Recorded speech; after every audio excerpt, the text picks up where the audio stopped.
सादा और दिल को छू लेने वाली तवील कहानी। शुरू कुछ यूं होता है। बहुत वक्त पहले की बात है। एक छोटे से शहर में दो औरतें रहती थीं। दोनों के हालात अलग थे, लेकिन दिलों में एक ही दर्द था, औलाद का इंतजार। एक औरत का नाम मरियम था। वो बहुत नेक, सादा और खामोश मिजाज लड़की थी। मस्जिद में बैठकर दुआ करती, काम करती और लोगों की खिदमत में लगी रहती। इसने कभी गुनाह की तरफ देखा भी नहीं था। इसका दिल सिर्फ अल्लाह की मोहब्बत से भरा हुआ था। दूसरी औरत का नाम था अलशिबा। वो बूढ़ी थी। इसके बाल सफेद हो चुके थे, हाथ कांपने लगे थे, लेकिन दिल में मां बनने की ख्वाहिश अब भी जिंदा थी। इसका शौहर ज़िक्रिया अलैहिस्सलाम अल्लाह के नबी थे। वो दोनों बरसों से अल्लाह से एक ही दुआ मांगते आ रहे थे, आ अल्लाह, हमें एक नेक बेटा अता फरमा जो तेरी इबादत करे और तेरी मखलूक की रहनुमाई करे। लोग उनका मजाक अलिफाड़ती कहते, इतनी उम्र हो गई है, अब क्या बच्चा होगा। लेकिन दोनों ने हार नहीं मानी। हर रात दुआ करते, हर सुबह उम्मीद लेकर जागते। एक दिन ऐसा हुआ जो किसी ने सोचा भी ना था। अल्लाह ताला ने जिब्राइल फरिश्ते को भेजा। सबसे पहले वो मरियम के पास आए। मरियम खौफजदा हो गई, कहने लगी, मैं तो पाक हूं, मैंने किसी मर्द को हाथ तक नहीं लगाया, तो मेरे साथ ये क्या हो रहा है। फरिश्ते ने कहा, मरियम घबराओ नहीं, तुम्हें अल्लाह ने चान लिया है। तुम एक बेटे की मां बनोगी। इसका नाम होगा ईसा। वो लोगों को सीधा रास्ता दिखाएगा, बीमारों को शिफा देगा और अल्लाह की निशानियां जाहिर करेगा। उधर दूसरी तरफ ज़िक्रिया अलैहिस्सलाम मस्जिद में अकेले खड़े अल्लाह से राज व नियाज कर रहे थे। वो रो रहे थे आहिस्ता आहिस्ता कि कोई ना सुन ले। आ रब, मेरी हड्डियां कमजोर हो चुकी हैं, मेरी बीवी बूढ़ी हो चुकी है, मगर तो अगर चाहे तो सब कुछ मुमकिन है।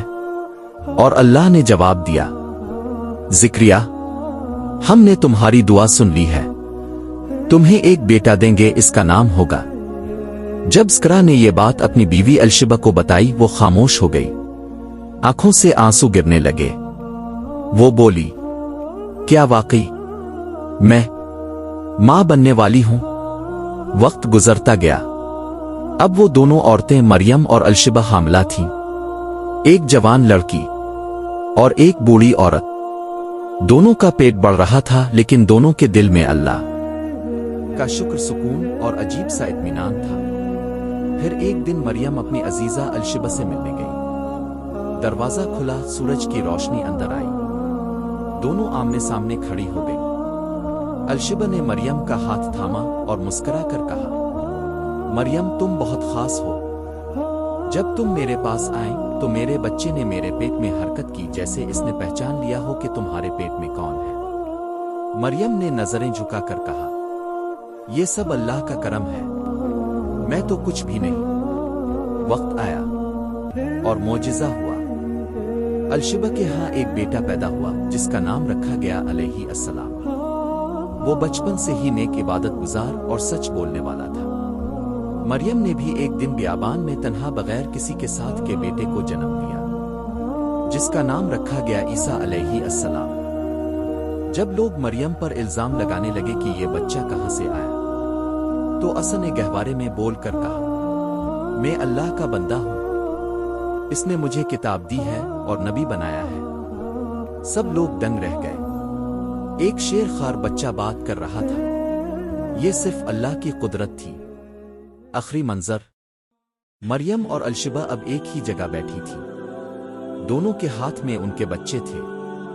एक मां जवान थी, एक मां बूढ़ी, लेकिन दोनों के चेहरों पर सुकून, रोशनी और अल्लाह का शुक्र था। कहानी का सबक, कभी उम्मीद न छोड़ो, चाहे वक्त कितना ही गुजर जाए।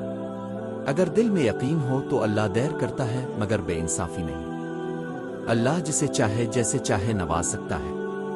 मुजिज़े सिर्फ ईमान वालों के लिए होते हैं। इख्तिताम, ये सिर्फ एक कहानी नहीं, ये एक सच्चाई है कि जब इंसान बंद दरवाजों पर सब्र करता है तो अल्लाह इसके लिए वो दरवाजा खोलता है जिसका तसव्वुर भी नहीं होता।